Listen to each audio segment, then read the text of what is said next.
Naissance des Inconnus au Théâtre de Bouvard. À l'époque, vous étiez 5.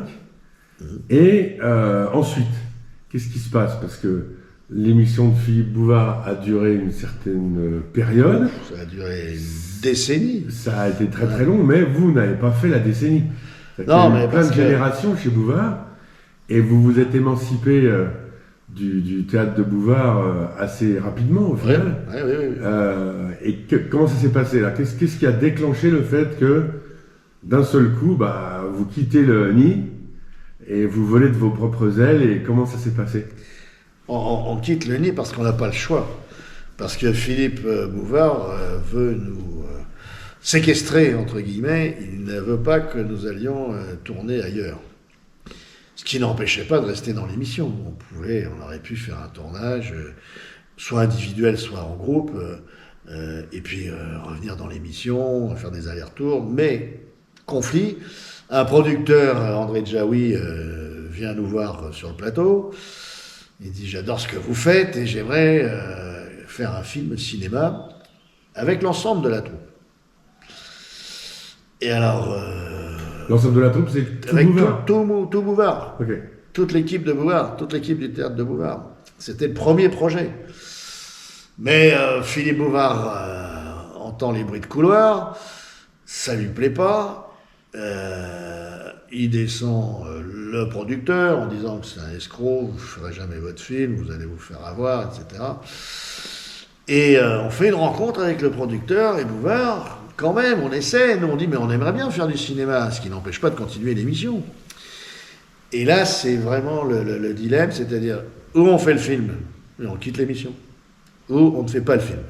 Et la scission, elle s'est faite à ce moment-là, où donc, certains des comédiens que vous connaissez ont décidé de rester dans l'émission, donc ils ont continué pendant des années avec Philippe Bouvard, et nous qui avions d'autres aspirations, et qui voulions faire d'autres choses. C'est ça une carrière de comédien, c'est pas s'enfermer dans une émission pendant des années.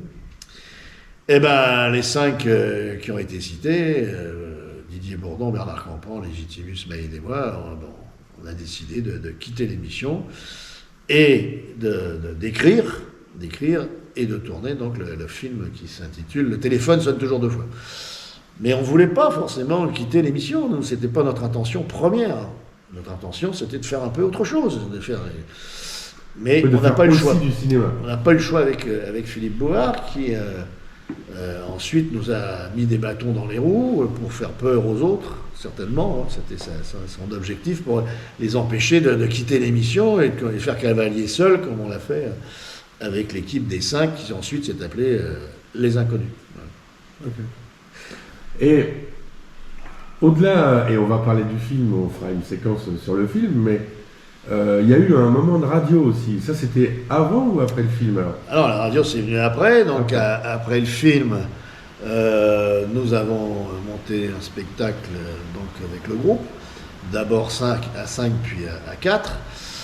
Nous avons tourné un peu partout en France et dans les pays francophones. On a fait une très belle tournée, 85, 86, dans les îles. On a connu la Nouvelle-Calédonie, Tahiti, les Antilles, Cayenne, Montréal, en 87, Montréal. Et nous avons rencontré ensuite Paul Lederman. Paul Lederman qui, lui, nous a ouvert les portes de la radio.